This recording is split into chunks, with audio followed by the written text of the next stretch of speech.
So, you finally did it. You woke up at your typewriter after blacking out during that acid trip and decided to make a kid show after what you saw. Stretchy dog? Check. Munchies people? Check. A planet inhabited by princesses and only one viable male option? Check, please! It's all coming together great. You made the set out of some glitter packets the machine elves put in your back pocket, and the show looks exactly like something Mother Ayahuasca would hang on her fridge. But as you start to come down, you realize, dear God, this unicorn's wet dream makes absolutely no sense. But never you fret, my trippy teller of tales, because today we're gonna teach you how to steal what's worked for 20,000 years and apply it to your brand spankin' new Sparklepalooza by taking a look at Adventure Time. We'll check out tropes, archetypes, character combinations, and little writing lessons hidden in the mix so that you have to watch my stuff and make me feel like I matter.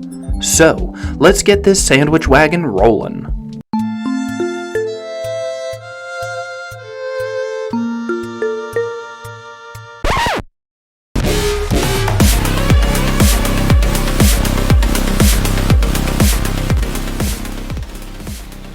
Achilles was one of the world's first gym class heroes. Dude went hard, was a one-man meat grinder, not like that, and played with a lot of wood. Okay, I know how this sounds, but he is a warrior archetype, a foundation for what we as a world culture understand to be the type of dude that likes to stab the absolute fudge packets out of everybody until his ankle gives out.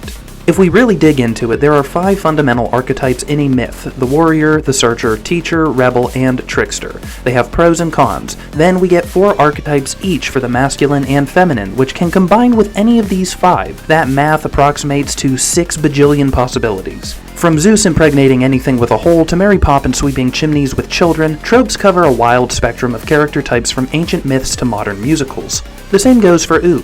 Simon Petrikov is a fallen king, a man corrupted by his power and stripped of what made him truly great. This is why I don't wear hats or trust old men that like the cold. Bonnie Bubblegum is a smothering mother whose over-nurturing keeps her people dumber than a box of gerbils in a college gender study course, unwilling to let her children grow because, all jokes aside, the Candy Kingdom would be smelling like an ash-flavored Pop-Tart if she disappeared. Neither of these characters are inherently evil despite representing what are called shadow archetypes. They're just broken. Like the Land of Oo itself, the facade of power lies on top of darker truths, that power corrupts, that love kills. Both are cliches, and both are patterns of reality that we all recognize. On the other hand, we have Jake, who is a mutt. Just meaning that he's a mix of a trickster and a sage, a guy that never tells Finn what to do, but shows him options forward and helps him grow through gentle support. He's the opposite of your high school guidance counselor, and while he's normally the comic relief, he's also the most prevalent voice of wisdom. Now stick your noggin in this one. Archetypes give your audience a sense of familiarity. Sure, that's cool, but they can also mislead them. So it's your job as a writer to have fun with that fact and emotionally cripple your audience by tricking or misleading them. It's like letting your dog out in the yard to run after you install that electric fence until he charges right after you and bites the ever-loving shit out of your calf because he knows what you did and he's had enough of your games, Michael. Sure, sometimes wisdom hurts because you cut out your eye and nail yourself to a tree to get it. We've all partied a little too hard and woken up in the same situation. But other times wisdom comes from a fool with floopy yellow ears and a heart of gold. The best thing about tropes and their associated assumptions is that they can lead to painful realizations or dark turns, and what you thought was old and predictable has the potential to become something truly unforgettable. I've got a free thingamajig on this if you want it down in the description, but don't click on it yet. I need you to keep watching my stuff because characters aren't the only thing that you have to reimagine in your story. We've got millennia of human trauma to unpack and then re-stuff into this epileptic seizure of a landscape, so let's get into that.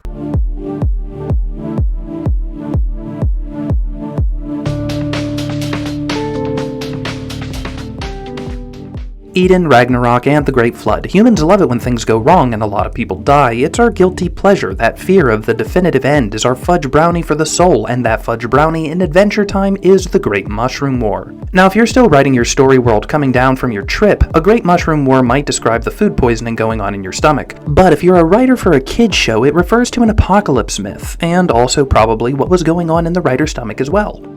Anyway, check this out. We all know apocalyptic myths. We all know nuclear war is a pretty hefty nail in the coffin for life on Earth. None of us suspect the bright and colorful world of Ooh is built on top of the set of The Last of Us. But when we learned the Mushroom War was actually mushroom clouds, Ooh isn't this made-up fantasy land from far away. It lands right in our world. It becomes the rebirth of everything we understand and struggle with in our daily lives.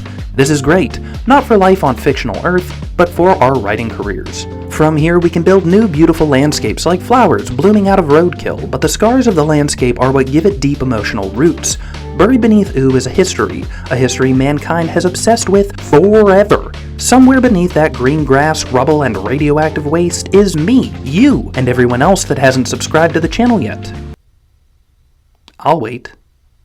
This pothead paradise suddenly becomes very real because we are somewhere under it. So, as a writer, don't look at the end of the world as a trope. Look at it as a deeply held belief in the human condition, one that you can use in creating a believable world in your own stories. Because as crazy as you make your story world, everything falls apart if it's not believable. So, how do we make a world believable? Well, we take characters like Bimo, Simon, and Marceline that link the story to a time in the past where we're all maybe still alive, while characters like the Lich and Glob connect the story world to the cosmos in this silly little radioactive blueberry called life. The past feels real when we have characters that witnessed it, and the expanse of the universe becomes tangible when we meet these godlike characters. For anything fictional to seem real, we need to make it as tangible as possible in the minds of our audience. Bricks, easy real. Stretchy dogs, pretty real. Boobs, propaganda made by the government to make me work harder. And you're probably thinking, but people can't touch stuff in a book or on the screen, so how would I? Shut up, I'm glad you asked, because you're not going to touch anything. Instead, we're going to put you right into your own little meat suit and slither on under the skin of our hero like an omniscient splinter. The story world of Ooh is a nuclear science experiment gone pleasantly awry, and the characters that populate this world are wizards, sentient gum, and Korean rainbows. So we'll need an equally awesome hero to bring it all together, right? Wrong. Heroes aren't meant to be the coolest, bravest, or strongest forces in all of Ooh. Heroes should be the character with the most room to change, and the character that is most relatable to the audience. So, a 12-year-old idiot who's good at stabbing stuff. Finn is Achilles with better feet, Kratos with more hair, or Katniss Everdeen with less imaginary propaganda. I got more into this in a previous video, but Finn is the archetype of the warrior stuffed into a young boy. Not like that. He was a fun-loving monster hunter that wanted to explore the acid trip gone awry just as much as we did, and at first glance that's all he was. Not a god or a king or even a chosen one. He was just the only human in the show, the only character we could latch onto and say, oh hell yeah, that is definitely me. Adventure Time didn't subvert the hero expectation by making Finn a demigod or prince or even that exciting to look at compared to the rest of this, whatever this is. They made him epic by keeping him as commonplace as possible. Boy ain't even got armor on, but he related to the audience, making his fictional lived experiences all the more real. Sure, Finn learned about relationships from a sentient fireball, understood empty rewards from a slaughter train, and accepted the need to let go and trust the universe after months of wandering naked through the woods and nomming on this skunk. But he learned the same lessons we all learned in the same stage of life. Our Ooh was just called high school, probably still built on a radioactive dump though. My point is that your hero needs to anchor your audience, not necessarily impress them, at least not at first. Your hero needs to be formed by the forces of your story world, trying, failing, growing, learning, and then trying again. And while that pattern might be the biggest trope in storytelling, it's the essence of writing for the best stories possible. Hey, don't go anywhere, I got stuff to sell. If you want to build your own mythic cast, grab the archetype mixing experience I made for you down in the description. I'm pretty sure it's actually free. If you want a fun new adventure, my book is available on Amazon for like $1. And finally, if you want to be in the 5%, subscribe to the channel and join the community. Thanks for watching.